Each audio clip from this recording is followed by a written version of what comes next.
بسم اللہ والصلاۃ والسلام علی رسول اللہ۔ جو بندہ یہ چاہتا ہے کہ میں ہر مشکل اور مصیبت سے نکل جاؤں، اگر وہ خدا نہ خواستہ کسی بڑی قید میں بڑی مشکل میں بڑی مصیبت میں پھنس گیا ہے، تو نبی علیہ الصلوۃ والسلام کا یہ فرمان گرامی ہے کہ کثرت سے دعا پڑھے، اللہ تعالیٰ بند تالوں کو کھول دے گا، بند رستوں کو کھول دے گا اور بند جیلوں کو کھول دے گا، ہر پریشانی سے اللہ بچا لے گا،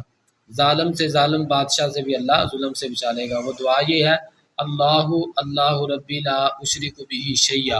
اس دعا کو کثرت سے پڑھنا ہے تاکہ جو ہے نا وہ اللہ تعالیٰ کی زیادہ سے زیادہ حمد و ثنا بیان ہو، اور اللہ تعالیٰ اپنے اس مقدس کلمات کے ذریعے بندے کی